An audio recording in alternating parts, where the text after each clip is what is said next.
Hello दोस्तों, कैसे हो आप सभी। आशा करती हूँ आप सभी स्वस्थ होंगे। मैं आप सभी का अपने चैनल हिंदी क्लासेस में बहुत बहुत स्वागत करती हूँ। तो आप सभी को पता है भाई, हम आरोह भाग 1 कर रहे हैं। ठीक है, आरोह भाग 1 कर रहे हैं। उसमें आज हम रजनी जो हमारा पाठ है वो करेंगे। ठीक है, और रजनी क्या है, एक पटकथा है। क्या है भाई, पटकथा है। ठीक है, और इसकी लेखिका मन्नू भंडारी जी है। तो स्टार्ट करते हैं। पहले हम जो ये पंक्तियाँ होती है ऊपर ये करते हैं, इसके बाद लेखक का परिचय करते हैं। ठीक है, फिर हम पाठ का वाचन करते हैं, फिर शब्दार्थ करते हैं, उसके बाद हम अपने क्वेश्चन आंसर करते हैं। तो प्लीज़ क्लास को शुरू से लेकर अंत तक जरूर देखा कीजिए, क्योंकि आपके सारे डाउट क्लियर हो जाएंगे इससे। और जहाँ भी NCERT आती है उन सभी बच्चों के लिए ये महत्वपूर्ण क्लास रहेगी। तो देखते हैं, पंक्तियों से स्टार्ट करते हैं हम। लोकप्रियता कभी भी रचना का मानक नहीं बन सकती। क्या है भाई पंक्ति, जो लोकप्रियता है वो कभी भी रचना का मानक नहीं बन सकती। असली मानक तो होता है रचनाकार का दायित्वबोध। क्या होता है असली मानक, क्या होता है भाई, रचनाकार का दायित्वबोध, उसके सरोकार, उसकी जीवन दृष्टि। तो ये एक कहानी यह भी से है। ठीक है, जो ये पंक्तियां है ये कहाँ से है, एक कहानी यह भी, इससे ये पंक्तियां है, और मन्नू भंडारी जी की ये पंक्तियां रहेगी भाई।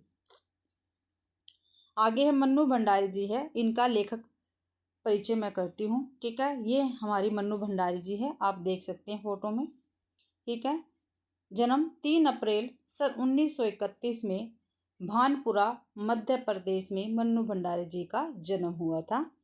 प्रमुख रचनाएं, एक प्लेट सैलाब, मैं हार गई, 3 निगाहों की एक तस्वीर, यही सच है, त्रिशंकु, आंखों देखा झूठ। ये इनके कहानी संग्रह है। तो क्या है भाई इनके कहानी संग्रह। कहानी संग्रह में एक प्लेट सैलाब, मैं हार गई, 3 निगाहों की एक तस्वीर, यही सच है, त्रिशंकु, आंखों देखा झूठ, ये कहानी संग्रह के अंतर्गत आएंगी। ठीक है, फिर इनका उपन्यास है। उपन्यास में आपका बंटी, महाभोज, स्वामी, 1 इंच मुस्कान। 1 इंच मुस्कान भाई इनका राजेंद्र यादव के साथ इनका ये क्या है, उपन्यास है।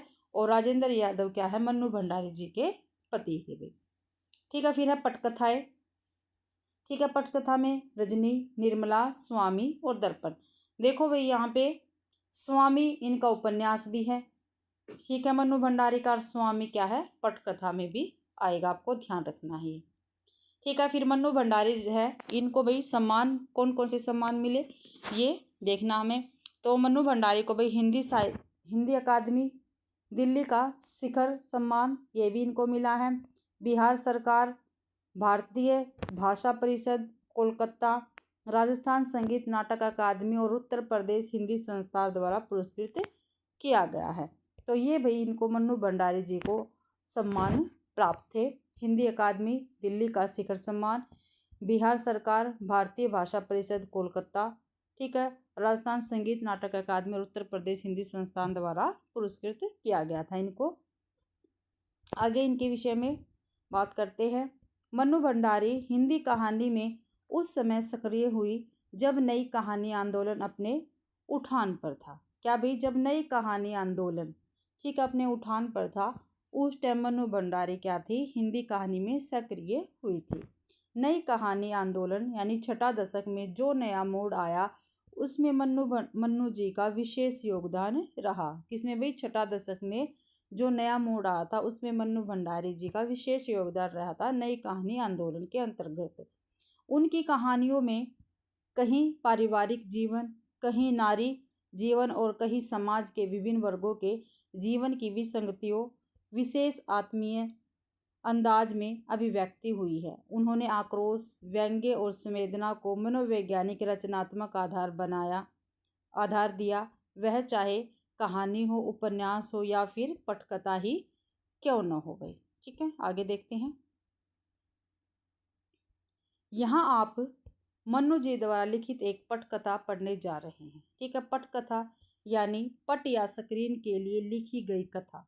रजत पट के लिए भी हो सकती है, यानी फिल्म के रजत पट क्या होता है, फिल्म का स्क्रीन, और टेलीविज़न के लिए भी हो सकती है। ये पेपर में काफ़ी बार पूछा गया है भाई, पटकथा का अर्थ क्या है। ठीक है, तो क्या है, पट या स्क्रीन के लिए लिखी गई वह कथा, ठीक है, रजत पट के लिए भी हो सकती है। तो यहाँ तक आएगी ये, पट या स्क्रीन के लिए लिखी गई कथा पट कथा में। ठीक है, और टेलीविज़न के लिए भी हो सकती है। मूल बात यह है कि जिस तरह मंच पर खेलने के लिए नाटक लिखे जाते हैं, उसी तरह कैमरे से फिल्माए जाने के लिए पटकथा लिखी जाती है। ठीक है, जिस प्रकार भाई नाटक खेलने के लिए लिखे जाते हैं मंच पर, उसी प्रकार भाई कैमरे से फिल्माए जाने के लिए क्या लिखी जाती है, पटकथाएं लिखी जाती है। आपको ध्यान रखना है। कोई लेखक किसी भी दूसरी विधा में लेखन करके उतने लोगों तक नहीं अपनी बात पहुंचा सकता जितनी कि पटकथा लेखन द्वारा। ठीक है, पटकथा लेखन अगर हम करेंगे तो काफ़ी करोड़ों लोगों के पास हो जाएगी, क्योंकि वो उसका माध्यम क्या होता है, टीवी होता है। ठीक है, क्योंकि पटकथा शूट होने के बाद धारावाहिक या फिल्मों के रूप में लाखों करोड़ों दर्शकों तक पहुंच जाती है। इस लोकप्रियता के चलते ही पटकथा लेखन की ओर लेखकों का भी पर्याप्त रुझान हुआ है और पत्र पत्रिकाओं तथा पुस्तकों में भी पटकथाएं छपने लगी है। प्रस्तुत पाठ में रजनी धारावाहिक की एक कड़ी दी जा रही है। ठीक है, जो रजनी धारावाहिक था, जो टेलीविज़न पर आता था, उसकी एक कड़ी दी जा रही है, जो हम पाठ का वाचन करेंगे इसमें भी। रजनी पिछली सदी के 90वें दशक का एक बहुचर्चित टीवी धारावाहिक है। पूछा जा सकता है पेपर में, जो रजनी है वो पिछली सदी के कौन से दशक का बहुचर्चित टीवी धारावाहिक है, तो 90 तक का। यह वह समय था जब हम लोग और बुनियाद जैसे सोप ओपेरा दूरदर्शन का भविष्य गढ़ रहे थे। ठीक है, हम लोग और बुनियाद। बासु चटर्जी के निर्देशन में बने इस धारावाहिक की हर कड़ी अपने में स्वतंत्र और मुकम्मल होती है। ठीक है, तो उसके निर्देशक कौन थे, रजनी नाटक के वासु चटर्जी थे भाई, पूछा जा सकता है। और उन्हें आपस में गूंथने वाली सूत्र रजनी थी। ठीक है, जो ये कड़ियाँ थी, इनको आपस में गूंथने वाली सूत्र कौन थी, रजनी थी भाई।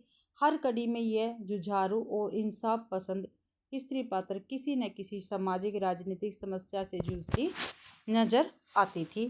प्रस्तुत अंश भी व्यवसाय बनती शिक्षा की समस्या की ओर ध्यान खींचता है। जो हम यहाँ पर अपना पाठ कर रहे हैं, ठीक है, उसका विषय क्या है, व्यवसाय बनती शिक्षा की समस्या। पेपर में काफ़ी बार पूछा गया है, व्यवसाय बनती शिक्षा की समस्या, यहाँ तक ये पूछा गया है। ठीक है, रजनी नाटक का विषय क्या है, तो व्यवसाय बनती शिक्षा की समस्या रजनी नाटक का रजनी पाठ का विषय है भाई। ठीक है, पटकथा है ये रजनी। आगे हम जो रजनी पटकथा है, रजनी हमारा आज का पाठ रहेगा। ठीक है, इसका हम पाठवाचन करते हैं, ध्यान से आपको देखना है, और जो जो आपके लिए महत्वपूर्ण है मैं उसको अंडरलाइन करती जाऊंगी। अगर जिस भी बच्चे को करना है, मैं आपको साथ के साथ क्वेश्चन भी बताती जाती हूँ, तो जब मैं क्वेश्चन बताती हूँ प्लीज़ आप वीडियो को रोककर वो क्वेश्चन आप नोट कर सकते हो, क्योंकि पेपर के टाइम में जब आप रिवीजन करोगे तो आपको वही क्वेश्चन आपके पास मिल जाएंगे। देखते हैं, मध्यवर्गीय परिवार के फ्लैट का एक कमरा। ठीक है, मध्यवर्गीय परिवार दिखाया गया, उसका फ्लैट का एक कमरा है। एक महिला रसोई में व्यस्त है, घंटी बजती है, बाई दरवाज़ा खोलती है, रजनी का प्रवेश होता है। ठीक है भाई, रजनी का प्रवेश होता है। लीला बहन कहाँ हो। ठीक है, जो रसोई में व्यस्त है वो कौन है, लीला बहन है। ठीक है, बाजार नहीं चलना क्या, कौन कहती है, रजनी कहती है भाई। रजनी का प्रवेश होता है, रजनी बोलती हुई आती है, लीला बहन कहाँ हो, बाजार नहीं चलना क्या। रसोई में से हाथ पोंछती हुई निकलती है, कौन भाई, लीला। हाथ पोंछती हुई कौन निकलती है, नीना निकलती है। काफ़ी बार पेपर में आया हुआ है भाई, रसोई में से हाथ पोंछती हुई कौन निकलती है बार, तो लीला बहन निकलती है। चलना तो था, पर इस समय तो अमित आ रहा होगा अपना रिजल्ट लेकर। आज उसका रिजल्ट निकल रहा है ना, चेहरे पर खुशी का भाव। किसके था खुशी का भाव, लीला बहन। लीला बहन कौन है, अमित की माँ है, और अमित किसका, लीला बहन का पुत्र है। ये पात्र है, आपको ये भी ध्यान रखनी है। अरे वाह, आज तब तो मैं मिठाई खाकर ही जाऊंगी। अमित तो पढ़ने में इतना अच्छा है कि फर्स्ट आएगा, और नहीं तो सेकंड तो कहीं गया नहीं। यानी सेकंड तो कहीं गया, फर्स्ट तो आएगा ही आएगा, और नहीं तो सेकंड तो कहीं नहीं गया। तुमको मिठाई भी बढ़िया खिलानी पड़ेगी, सूजी के हलवे से काम नहीं चलने वाला, मैं अब अभी से बता देती हूँ। कौन कहती है, रजनी कहती है लीला बहन से। हंसकर, नहीं नहीं, मैं तुम्हें अच्छी मिठाई ही खिलाऊंगी, मैंने पहले ही मंगवा कर रखी है केसरी रसमलाई। क्या है केसरी रसमलाई? किसने मंगवा कर रखी थी भाई? लीला बहन ने मंगवा कर रखी थी। अमित को बहुत पसंद है ना। देखा, मुझे अपने घर में ही केसर की सुगंध आ गई थी। बाजार का तो मैं बहाना करके चले आई, वरना तुम तो मुझे काट ही देती। कैसी बात करती हो? मैं एक बार काट भी दूं, लेकिन अमित अपने मुंह में डालने से पहले रसमलाई लेकर तुम्हारे फ्लैट में दौड़ता। मैं कोई भी चीज़ घर में बनाऊं या बाहर से लाऊं, अमित जब तक तुम्हारे भोग नहीं लगा लेता, हम लोग खा थोड़े ही सकते हैं। रजनी आंटी तो हीरो है उसकी। दोनों खिलखिलाकर हंसती है। ये कथन किसके है भाई? ये किसने कहा है? लीला बहन ने कहा है रजनी से। ठीक है, आपको ये ध्यान में रखना है। आगे, रजनी बहुत मेधावी बच्चा है। अमित तुम देखना तो आगे जाकर क्या बनता है। ठीक है, ये लाइन काफ़ी बार पूछी गई है। बहुत मेधावी बच्चा है, किसने कहा? रजनी ने कहा है और अमित के विषय में कहा है भाई। लीला, बस सब तुम्हारा ही आशीर्वाद है। फिर घंटी बजती है। लीला एक तरह से दौड़ते हुए दरवाज़ा खोलती है। अमित का प्रवेश होता है। रोज की तरह भारी बस्ते की जगह एक हल्का सा थैला है। रजनी अमित को बाहों में भरने के लिए दोनों बाहें फैलाते हुए आगे बढ़ती है। कॉन्ग्रेचुलेशन अमित। बधाई देने के लिए रजनी आंटी पहले से मौजूद है। अमित का चेहरा उतरा हुआ है, पर दोनों में से अभी तक उस पर किसी का ध्यान नहीं गया। अमित आंसू भर आंखों से थैले में से रिपोर्ट निकालकर माँ की ओर फेंकते हुए, अमित, लो देखो क्या हुआ मेरे रिजल्ट का। मैंने कितना कहा था, मैथ्स में भी मेरी ट्यूशन लगवा दीजिए, वरना मेरा रिजल्ट बिगड़ जाएगा। बस वही हुआ, मैथ्स में ही तो पूरे नंबर आ सकते हैं, रिजल्ट बिगड़ सकता है। रिपोर्ट रजनी देखने लगती है। लीला उसे अपनी बाहों में भरकर। फिर लीला, पर तू तो सारे सवाल ठीक करके आया था। यहाँ आकर पापा के सामने तूने फिर से किया था अपना सारा पेपर। सब तो ठीक था। तेरे पापा ने नहीं कहा था कि 4-5 नंबर भले ही काट ले साफ सफाई के, पर 95 तो तेरे पक्के हैं। ठीक है, किसने कहा था 95 तो तेरे पक्के हैं? अमित के पापा ने। ये कथन किसका? लीला का है। रजनी रिपोर्ट देखते हुए, पर मिले तो कुल 72 है। कितने मिले भाई? 72 अंक मिले हैं उसको मैथ में। किसको? अमित को। फिर दूसरे विषय के नंबर भी पढ़ने लगती है। इंग्लिश में 86, हिस्ट्री में 80, सिविक्स में 68, हिंदी में 82, ड्राइंग में 90, सबसे कम मैथ में है 72। ठीक है, ये भाई जो इसमें दे रखे हैं नंबर पेपर में पूछे जा सकते हैं। ठीक है, देखो मैथ में कितने हैं? 72 हैं।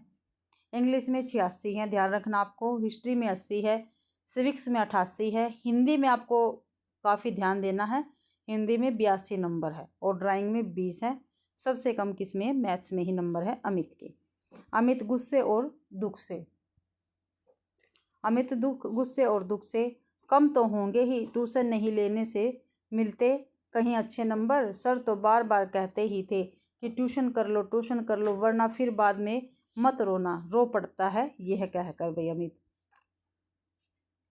आगे है लीला अपराधी की तरह सफाई देते हुए, तुम्हें अंग्रेजी को लेकर थोड़ी परेशानी थी, सो अंग्रेजी में करवा दी थी ट्यूशन। अब दो विषय की ट्यूशन, फिर लंबी चौड़ी फीस। बेटे, अपनी आर्थिक मजबूरी की बात वह शब्दों से नहीं चेहरे से व्यक्त करती है, पर यह तो अंधेर ही हुआ कि सारा पेपर ठीक हो और फिर भी नंबर काट लो। रजनी की भौं में एकाएक बल पड़ जाता है। वह रोते हुए अमित को खींचकर अपने पास सटा लेती है। रो मत, उसके आंसू पोंछते हुए। अमित रोएगा नहीं, समझे? मैं जो पूछती हूँ उसका जवाब देना, बस कुछ देर रुककर। तुझे अच्छी तरह याद है कि तूने पूरा पेपर ठीक किया था। अमित स्वीकृति में सिर हिलाता है। पापा के पास दोबारा पेपर करने से पहले दोस्तों या किताबों से उन सवालों के जवाब तो नहीं देख लिए थे?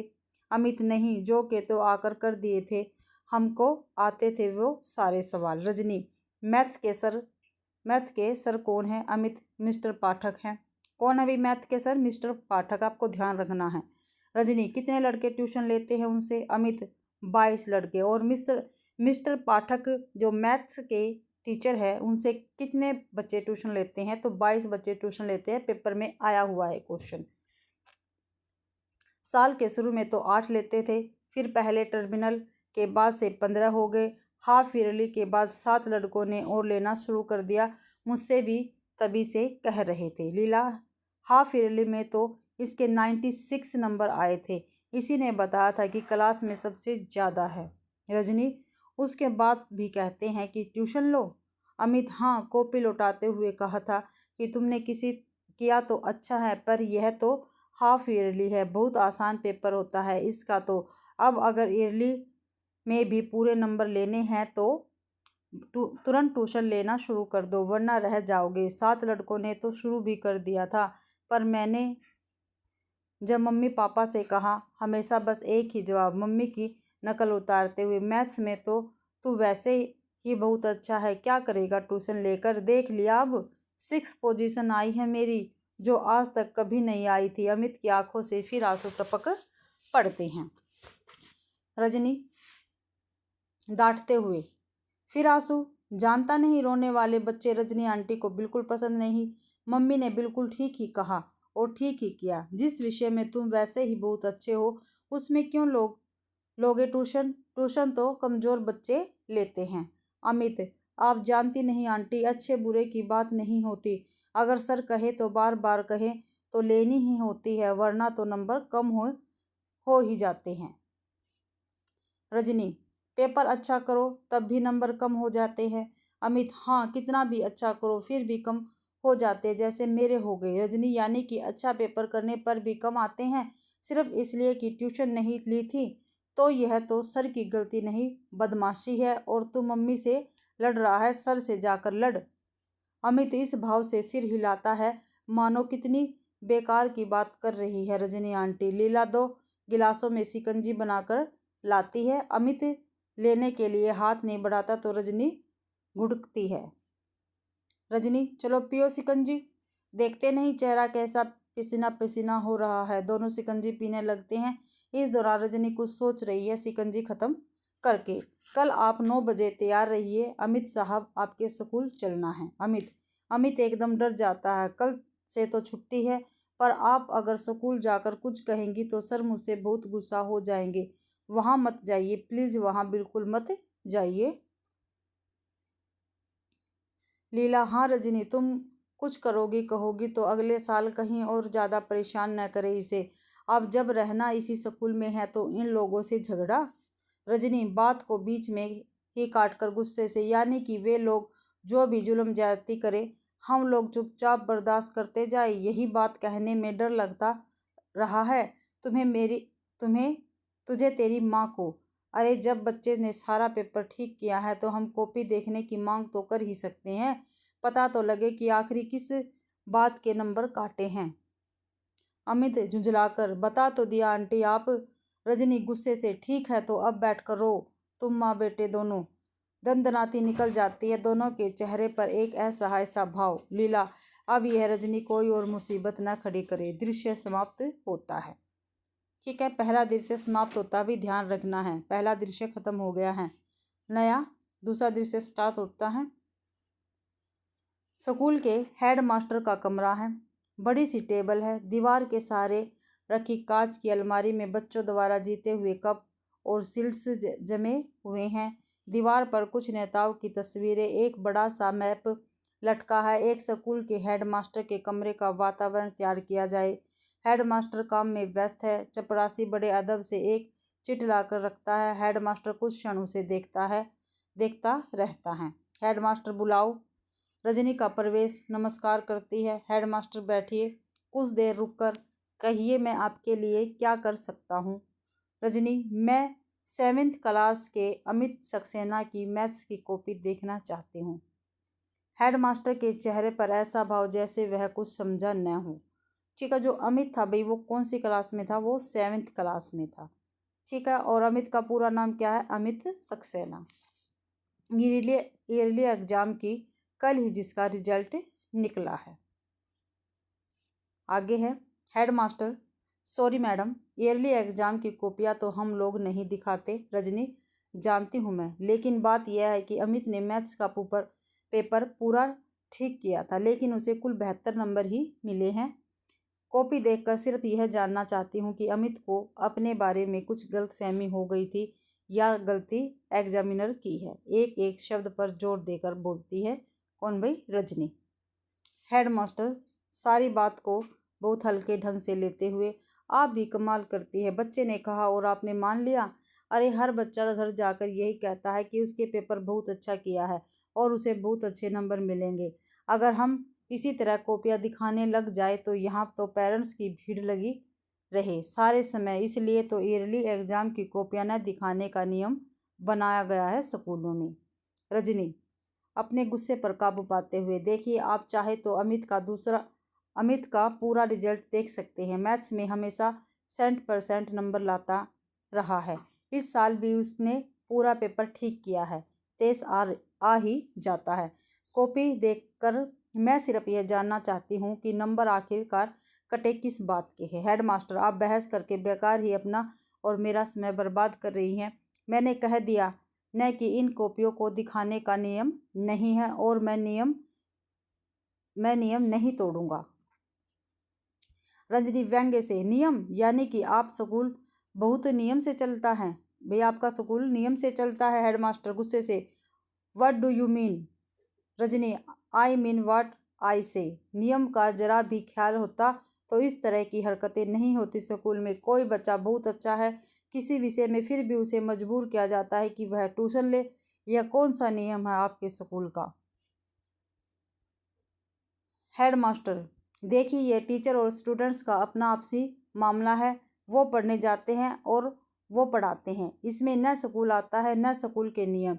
इस बारे में हम क्या कर सकते हैं? रजनी कुछ देर कुछ नहीं कर सकते आप तो मेहरबानी करके यह कुर्सी छोड़ दीजिए, क्योंकि यहाँ पर कुछ कर सकने वाला आदमी चाहिए जो ट्यूशन के नाम पर चलने वाली धांधलियों को रोक सके,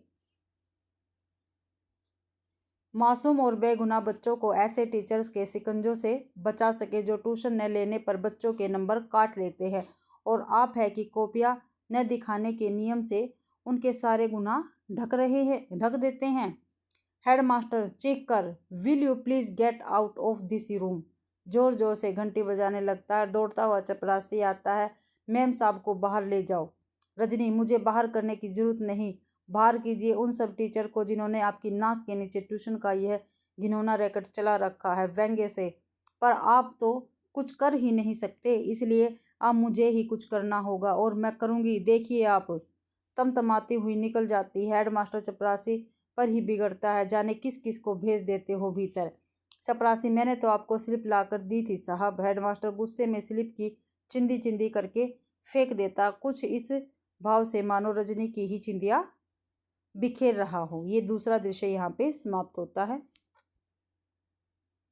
दूसरा दृश्य समाप्त हो गया भाई। यहाँ पे दूसरा दृश्य समाप्त होता है। तीसरा दृश्य यहाँ से शुरू होता है भाई। नया दृश्य, डायरेक्टर ऑफ एजुकेशन के ऑफिस का बाहरी कक्ष है। कमरे के बाहर, एक मिनट भाई, यहाँ से स्टार्ट है भाई। तीसरा दृश्य है। नया दृश्य, रजनी का फ्लैट। शाम का समय, घंटी बजती है। रजनी आकर दरवाजा खोलती है। पति का प्रवेश। उसके हाथ से ब्रीफकेस लेती है। पति जूते खोलते हुए, तुम आज दिन में कहीं बाहर गई थी क्या? रजनी तुम्हें कैसे मालूम? पति फोन किया था, एक फाइल रह गई थी, सोचा चपरासी को भेजकर मंगवा लूँ, पर कोई घर पर हो तब न। पति के चेहरे पर खिंच भरा गुस्सा पुता हुआ है। रजनी तुम फाइल भूल गए और इसके बारे में मुझे पता भी नहीं, पर फिर भी उसके लिए मुझे घर बैठना चाहिए। यह कौन सी बात हुई? पति जरा शांत होते हुए, अच्छा गई कहाँ थी? रजनी एक स्कूल का नाम लेती है। पति स्कूल का नाम दोहराता है। तुम क्या करने गई थी वहाँ? रजनी गदगद भाव से, पहले चाय ले आऊं फिर बताती हूँ। कैमरा रजनी के साथ किचन में। गुनगुनाते हुए रजनी खाने का भी कुछ बना रही है। लगता है जो कुछ करके आई उससे बहुत प्रसन्न है। दृश्य फिर बाहर के कमरे में। नाश्ते की प्लेट काफ़ी खाली हो चुकी है, जिससे लगे कि रजनी सारी बात बता चुकी है भाई। रजनी बोलती बंद कर दी। हेडमास्टर साहब की जवाब देते नहीं बना तो चिल्लाने लगे, पर मैं क्या छोड़ने वाली हूँ इस बात को? पति अच्छा मास्टर लोग ट्यूशन करते हैं, या धंधा करते हैं, पर तुम्हें अभी बैठे बिठाई इससे क्या परेशानी हो गई? तुम्हारा बेटा तो अभी पढ़ने नहीं जा रहा न? रजनी एकदम भड़क जाती है। यानी कि मेरा बेटा जाए तभी आवाज़ उठानी चाहिए, अमित के लिए नहीं उठानी चाहिए? और जो इतने इतने बच्चे इसका शिकार हो रहे हैं इसके लिए नहीं उठानी चाहिए? सब कुछ जानने के बाद भी नहीं उठानी चाहिए? पति, ठेका लिया है तुमने सारी दुनिया का। फिर भाई रजनी का आ गया यहाँ पे कथन। देखा, तुम मुझे फिर गुस्सा दिला रहे हो। रवि, क्या उसके पति का नाम, रजनी के पति का नाम क्या है भाई? रवि है। गलती करने वाला तो है ही गुनाहगार, पर उसे बर्दाश्त करने वाला भी कम गुनाहगार नहीं होता। जैसे लीला बहन और कांति भाई। ये कांति भाई और लीला बहन कौन है? अमित के माता पिता है भाई, आपको ध्यान रखना है।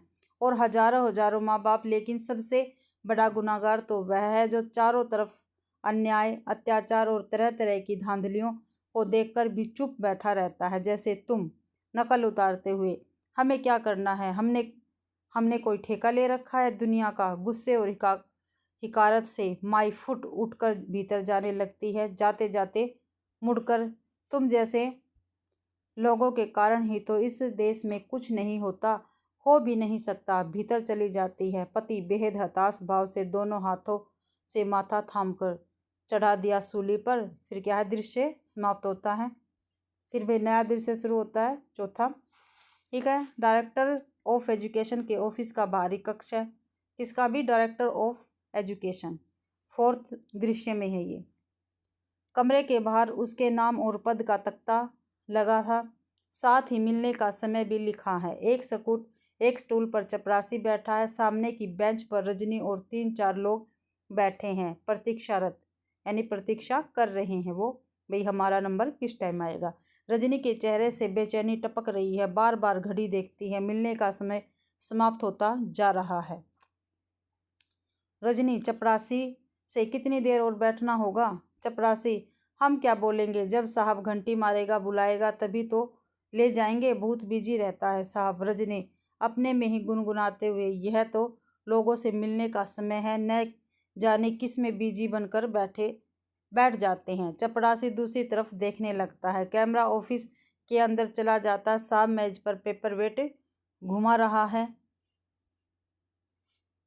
फिर घड़ी देखता है, फिर घुमाने लगता। बाहर एक आदमी आता, अपने नाम की स्लिप के नीचे 5 रुपए का एक नोट रख कर देता है और चपरासी का कंधा थपथपाता है। चपरासी हंसकर भीतर जाता है, लौटकर उस आदमी को तुरंत अपने साथ ले जाता। रजनी के चेहरे पर तनाव घूरकर चपरासी को देखती है। थोड़ी देर में आदमी बाहर निकलता है। रजनी उठकर दनदनाती हुई भीतर जाने लगती है। चपरासी, अरे अरे अरे, किधर को जाता है? अभी घंटी बजा क्या? रजनी, घंटी तो मिलने का समय खत्म होने तक बजेगी भी नहीं। दरवाजा धकेलकर भीतर चली जाती है। चपरासी, अरे कैसी औरत है, सुनतीच नहीं। वहां बैठे 2-3 लोग हंसने लगते हैं। दृश्य कमरे के भीतर। निर्देशक कुर्सी की पीठ से टिककर सिगरेट पी रहा है। रजनी को देखकर आश्चर्य से, निर्देशक, आपको स्लिप भेजकर भीतर आना चाहिए न? रजनी मुस्कुराकर, स्लिप तो घंटे भर से आपके चपरासी की जेब में पड़ी है और शायद 2-4 दिन चक्कर लगवाने तक पड़ी ही रहेगी। निर्देशक, क्या कह रही है आप? रजनी, तो क्या यह सीधी साफ सी बात भी मुझे ही समझानी होगी आपको? खैर अभी छोड़िए इस बात को, इस समय मैं आपके पास किसी दूसरे ही काम से आई हूँ। निर्देशक के चेहरे पर रजनी को लेकर एक आश्चर्य मिश्रित कौतूहल का भाव उभरता है। निर्देशक, कहिए। रजनी थोड़ा सोचते हुए, देखिए मैं स्कूल विशेषज्ञ, प्राइवेट स्कूलों और बोर्ड के आपसी सिलेबस सिलियंस के बारे में कुछ जानकारी इकट्ठा कर रही हूँ। निर्देशक, कोई रिसर्च प्रोजेक्ट है क्या? वेरी इंटरेस्टिंग सब्जेक्ट है। रजनी, बस कुछ ऐसा ही समझ लीजिए।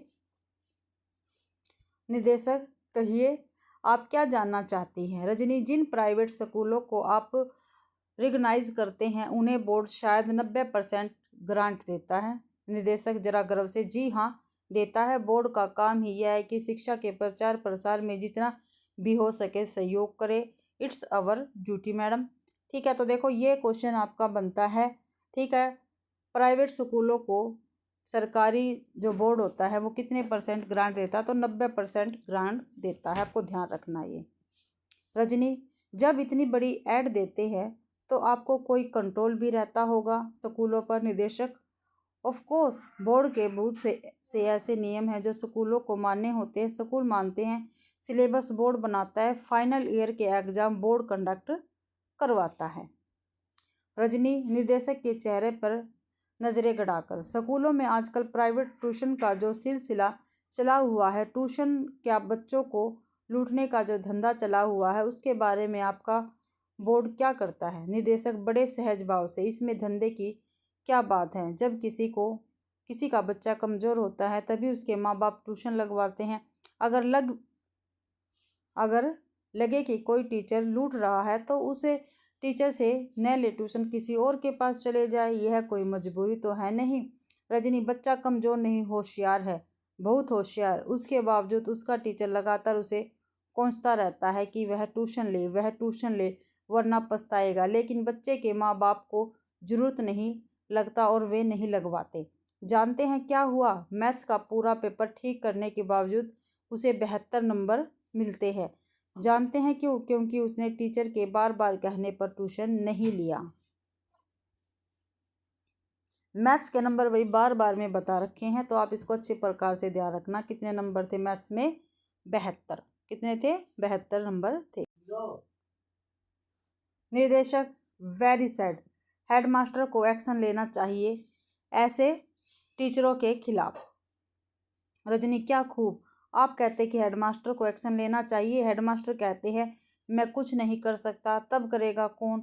मैं पूछती हूँ कि ट्यूशन के नाम पर चलने वाले इस घिनौने रैकेट को तोड़ने के लिए दखल अंदाजी नहीं करनी चाहिए आपको।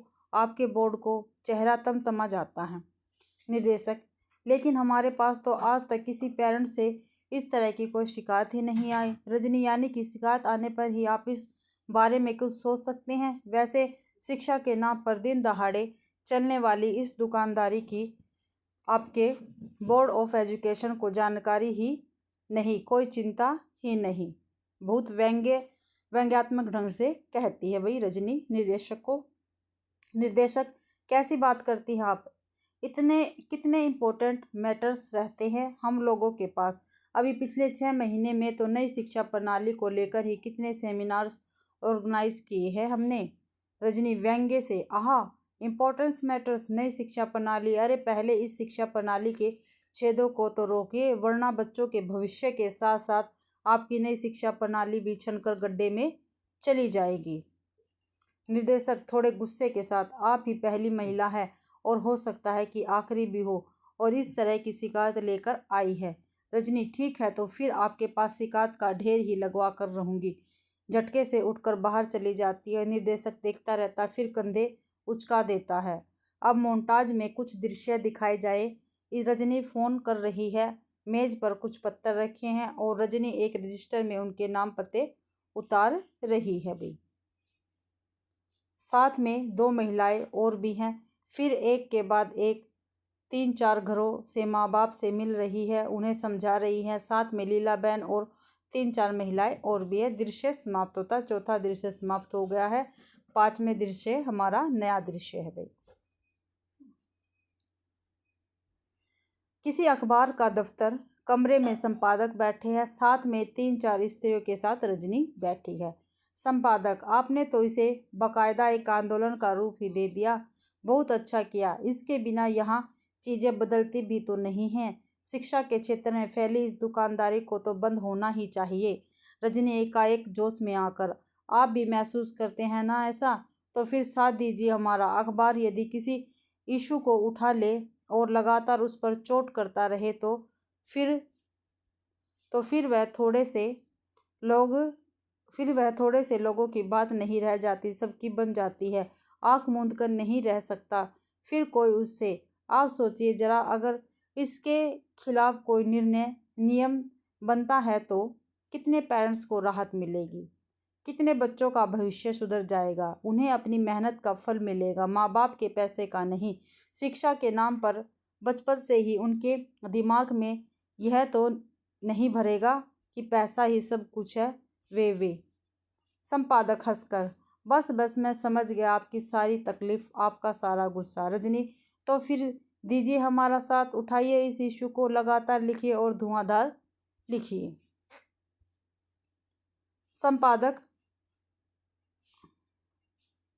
संपादक इसमें आप अखबार वालों को अपने साथ ही पाएगी।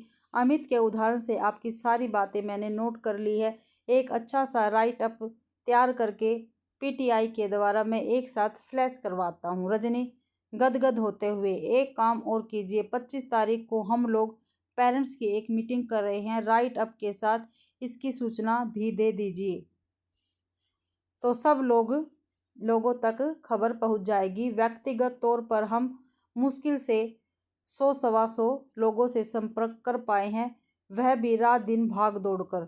जरा सा रुक कर अधिक से अधिक लोगों के आने के आग्रह के साथ सूचना दीजिए। संपादक दी। सब लोग हंस पड़ते हैं। रजनी, ये हुई ना बात। दृश्य समाप्त होता है। छठा फिर नया दृश्य। भाई 5वां दृश्य समाप्त होता है, छठा दृश्य स्टार्ट होता है। मीटिंग का स्थान, बाहर कपड़े का बैनर लगा हुआ है। बड़ी संख्या में लोग आ रहे हैं और भीतर जा रहे हैं। लोग खुश है, लोगों में जोश है। विरोध और विद्रोह का पूरा माहौल बना हुआ है। दृश्य कटकर अंदर जाता है। हाल भरा हुआ है। एक और प्रेस वाले बैठे हैं, इसे बाकायदा फोकस करना है। एक महिला माइक पर से उतरकर नीचे आती है। हाल में तालियों की गड़गड़ाहट। अब मंच पर से उठकर रजनी माइक पर आती है। पहली पंक्ति में रजनी के पति भी बैठे हैं। क्या कहती है फिर रजनी? बहनों और भाइयों, इतनी बड़ी संख्या में आपकी उपस्थिति और जोश ही बता रहा है कि अब हमारी मंजिल दूर नहीं है। इन 2 महीनों में लोगों से मिलने पर इस समस्या के कई पहलू सामने आए। कुछ अभी आप लोगों ने भी यहाँ सुने। कुछ रुककर यह भी सामने आया कि बहुत से बच्चों के लिए ट्यूशन जरूरी भी है। माँ इस लायक नहीं होती कि अपने बच्चों को पढ़ा सके, और पिता जैसे वे घर के और किसी काम में जरा सी भी मदद नहीं करते, बच्चों को भी नहीं पढ़ाते। ठहाका कैमरा उसके पति पर जाए। तब कमजोर बच्चों के लिए ट्यूशन जरूरी भी हो जाती है। बड़ा अच्छा लगा जब टीचर्स की ओर से भी एक प्रतिनिधि ने आकर बताया कि कई प्राइवेट स्कूलों में तो उन्हें इतनी कम तनख्वाह मिलती है कि ट्यूशन न करे तो उनका गुजारा ही न हो। कई जगह तो ऐसा भी है कि कम तनख्वाह देकर ज़्यादा पर दस्तखत करवाए जाते हैं। ऐसे टीचर से मेरा अनुरोध है कि वे संगठित होकर एक आंदोलन चलाए और इस अन्याय का पर्दाफाश करे। हाल में बैठा हुआ पति धीरे से फुसफुसाता है, लो अब एक और आंदोलन का मसला मिल गया। कैमरा फिर रजनी पर। इसलिए अब हम अपनी समस्या से जुड़ी सारी बातों को नज़र में रखते हुए ही बोर्ड के सामने यह प्रस्ताव रखेंगे कि वह ऐसा नियम बनाए कि कोई भी टीचर अपने ही स्कूल के छात्रों का ट्यूशन नहीं करेगा। ऐसी स्थिति में बच्चों के साथ जोर जबरदस्ती करने, उनके नंबर काटने की गंदी हरकतें अपने आप बंद हो जाएगी। साथ ही यह भी हो कि इस नियम को तोड़ने वाले टीचर्स के खिलाफ सख्त से सख्त कार्रवाई की जाएगी। अब आप लोग अपनी राय दीजिए। सारा हाल एम्प्रोविड की आवाज़ और तालियों की गड़गड़ाहट से गूंजता है। दृश्य समाप्त होता है। छठा दृश्य भी भाई यहीं पे ही समाप्त होता है। 7वां दृश्य स्टार्ट होता है यहाँ पे। ठीक है, नया दृश्य है। रजनी का फ्लैट है। सवेरे का समय है। कमरे में पति अखबार पढ़ रहा है। पहला पृष्ठ पलटते ही रजनी की तस्वीर दिखाई देती है। जल्दी जल्दी पढ़ता है, फिर एकदम चिल्लाता है, पति, अरे रजनी सुनो तो, बोर्ड ने तुम लोगों का प्रस्ताव जो का तो स्वीकार कर लिया। रजनी भीतर से दौड़ती हुई आती है, अखबार छीनकर जल्दी जल्दी पढ़ती है। चेहरे पर संतोष, प्रसन्नता और गर्व का भाव है। आगे है रजनी, तो मान लिया हमारा प्रस्ताव बिल्कुल जैसा का तैसा और बन गया यह नियम। खुशी के मारे अखबार को ही छाती से चिपका लेती है। मैं तो कहती हूँ कि अगर डटकर मुकाबला किया जाए तो कौन सा ऐसा अन्याय है जिसकी धज्जियां न बिखेरी जा सकती है। पति मुग्ध भाव से उसे देखते हुए, I am proud of you Rajni, really I am proud of you. देखो भाई, ये पंक्ति भी काफ़ी बार पूछी गई है। I am proud of you Rajni. ठीक है, ये किसकी है? रजनी के पति रवि की है। एक बार इनका नाम आया, क्या नाम है इनका? रवि। रजनी के पति का क्या नाम है? रवि। ठीक है, रजनी इतराते हुए। तो 2 महीने तक लगातार मेरी धज्जियां बिखेरने के बाद दोनों हंसते हैं। लीलाबेन, क्रांतिबाई और अमित का प्रवेश होता है। लीलाबेन, उस दिन तुम्हारी जो रसमलाई रह गई थी वह आज खाओ।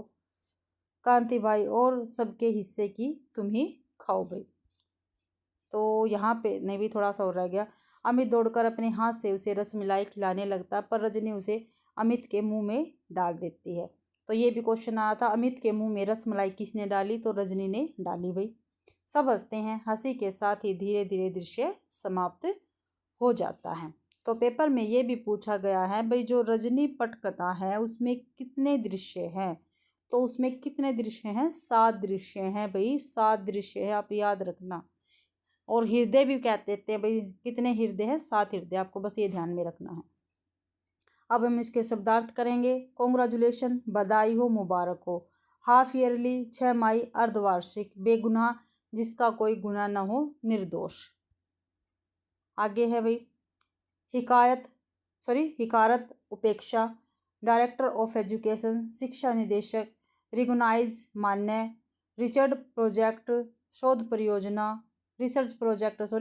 शोध परियोजना, कंडक्ट, संचालन, सुनती ही नहीं, दखल अंदाजी, हस्तक्षेप भाई।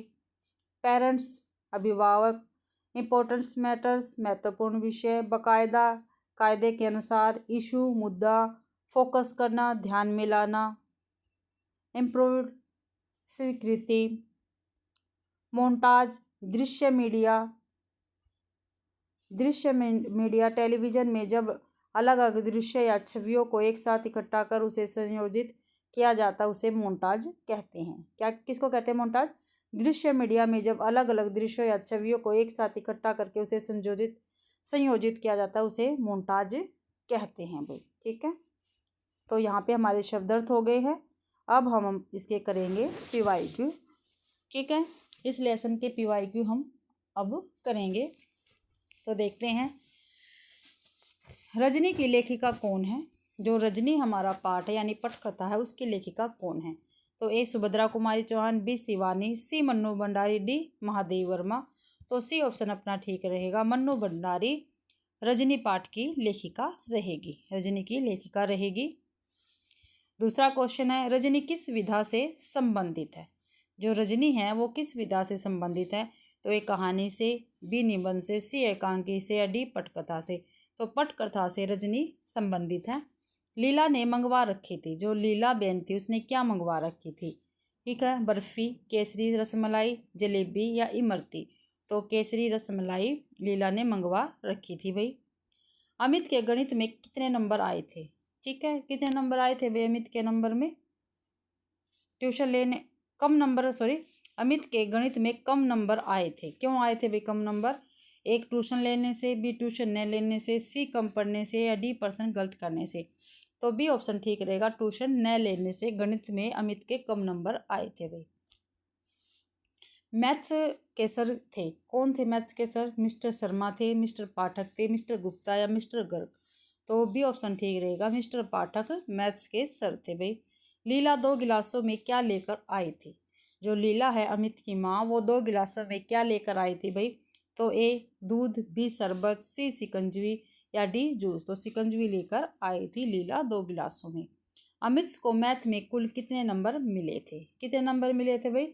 A 70, B 72, C 74, D 76। तो 72 नंबर मिले थे मैथ्स में भाई। आगे क्वेश्चन है, रजनी के पति घर पर क्या भूल गए थे? A घड़ी, B mobile, C file, D चाबियाँ। तो C ऑप्शन ठीक रहेगा, रजनी के पति घर पर फाइल भूल गए थे। अगला क्वेश्चन है, रजनी के द्वारा भेजी गई स्लिप कहाँ थी? A डायरेक्टर के पास, B चपरासी की जेब में, C डस्टबिन में, D मेज पर। तो B ऑप्शन ठीक रहेगा, रजनी द्वारा भेजी गई स्लिप चपरासी की जेब में थी भाई। आगे है, बोर्ड प्राइवेट स्कूलों को मान्यता देने के बाद कितनी ग्रांट देता है? ठीक है, जो बोर्ड अभी प्राइवेट स्कूलों को मान्यता देने के बाद कितनी ग्रांट देता है? तो A 70%, B 80%, C 90%, या D 95%। तो C ऑप्शन ठीक रहेगा, 90% ग्रांट देता है। 11वां क्वेश्चन है, रजनी ने किसे इश्यू उठाने के लिए कहा था? तो ए हेडमास्टर को, बी डायरेक्टर को, सी पति को या डी संपादक को? तो संपादक को भाई इश्यू उठाने के लिए कहा था। 12वां क्वेश्चन है, किस तारीख को पेरेंट्स की एक मीटिंग होनी निश्चित थी? ठीक है भाई, तो 20 को, 22 को, 25 को, 30 को। तो 25 तारीख को पेरेंट्स की एक मीटिंग होनी निश्चित हुई थी। 13वां क्वेश्चन है, रजनी रसमलाई किसके मुंह में डालती हैं? अंत में डालती है ना, अमित के, ललिता बहन के, कांतिबाई के पति के। ललिता तो है ही नहीं, लीला बहन है भाई, ये गलत दे रखा ऑप्शन। तो अमित के मुंह में रजनी रसमलाई डालती है। 14 क्वेश्चन है, I am very proud of you किसने कहा था? तो डायरेक्टर ने, पति ने, अमित ने, हेडमास्टर ने। तो रजनी के पति ने कहा था रजनी से, I am very proud of you. रसोई से हाथ पोंछते हुए कौन निकलती है? तो ए रजनी, बी लीला, सी शीला, डी माला। तो भाई ये ऑप्शन गलत दे रखा है यहाँ पे, लीला निकलती है हाथ पोंछते हुए। क्या आएगा? लीला, बी ऑप्शन ठीक आएगा। और लीला बहन कौन है? अमित की माँ।